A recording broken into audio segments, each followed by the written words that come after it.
With so many different ways of drawing, this video will go through the entirety of my own illustration process. Without further ado, let's begin. Before any full illustration, I start with Pinterest. I decided that I wanted to create a drawing of my character, Sylvie, watering her flowers outside of her cottage in the forest. As all of my OCs have an associated flower, her flower is the daisies, and so these are the flowers that she's watering in this print. Once I've got my references, I start working on the sketch. I decided to experiment with this by using photo bashing and found it super useful for this illustration. I don't use this to completely trace the photos, so it's only used in the sketch, but it's good to test the overall subject and composition of the piece. A tip if you get easily demotivated in the sketching phase is to just start adding colour. I found that adding base colours, even when the rest of the sketch isn't done yet, makes it feel like you're closer to finishing the drawing than you actually are. This boosts my motivation a lot and increases the likelihood that I actually finish the drawing. For this drawing specifically, I intended on using the golden ratio. Eventually, I ended up switching the perspective of the building completely, and so changed it to create ovals of interest.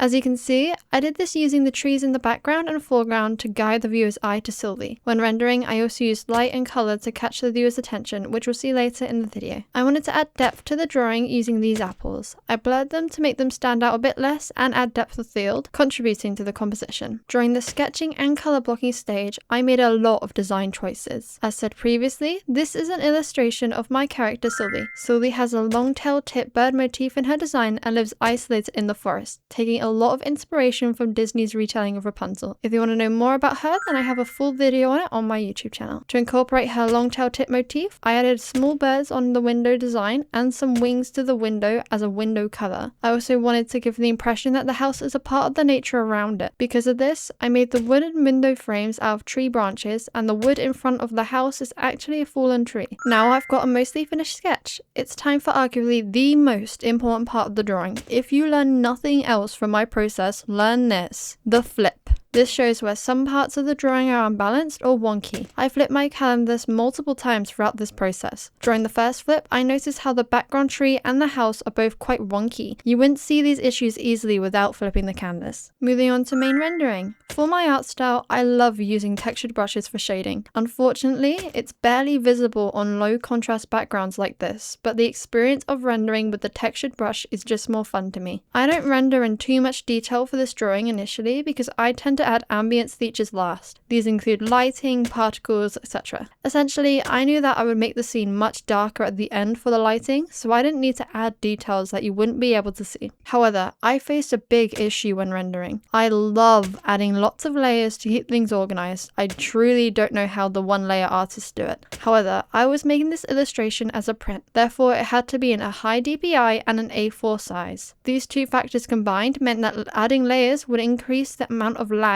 until it was effectively unusable. For my device, the layer limit was about 110 layers, which I definitely went over. To fix this, when adding the ambience features, I did it in a new file and merged down all of my rendering layers until I had about 80 layers left. Another incredibly important thing that you must consider when making a drawing is the values. I check these using a grayscale filter numerous times throughout the process. If the values are too similar, it can make the different shapes unclear. An unintended benefit of checking the values with a grayscale filter is that it also boosts my motivation as I see genuine improvements in the drawing. I made a lot of miscellaneous changes to improve the drawing, so I'll quickly run through them. I changed the scale of the house and character multiple times to make the scale more logical. This also allowed me to add more detail to Sylvie as you can see her more clearly. While this did mean that I lost some of the detail from the roof, I still think this was the right move. One thing I really struggled with in this drawing was the grass. It seems simple enough, but I didn't want it to take too much attention from Sylvie. However, I still wanted there to be grass in the drawing. Trying to find the balance and how much grass I can add was actually quite challenging, and even now I'm not quite happy with how it looks.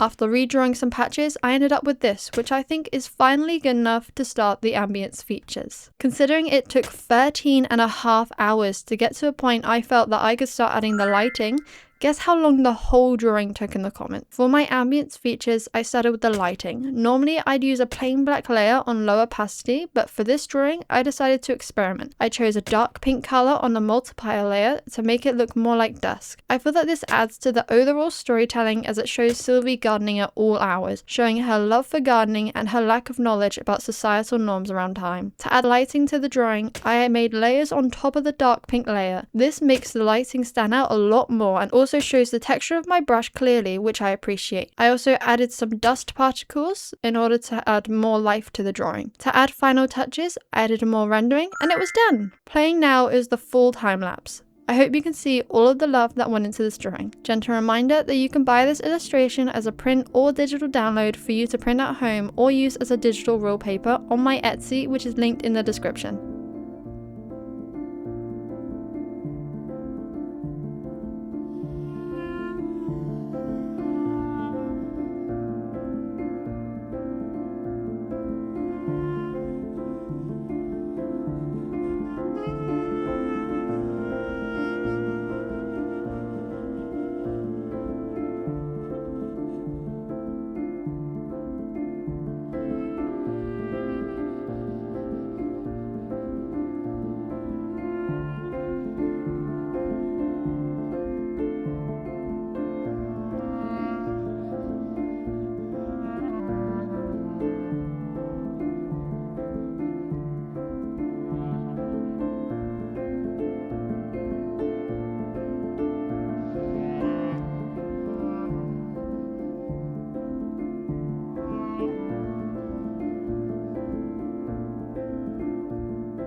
I hope you enjoyed this video. It took a really long time to make, so if you did enjoy it, please like and subscribe to support the channel, and again, you can get this illustration as a print on my Etsy.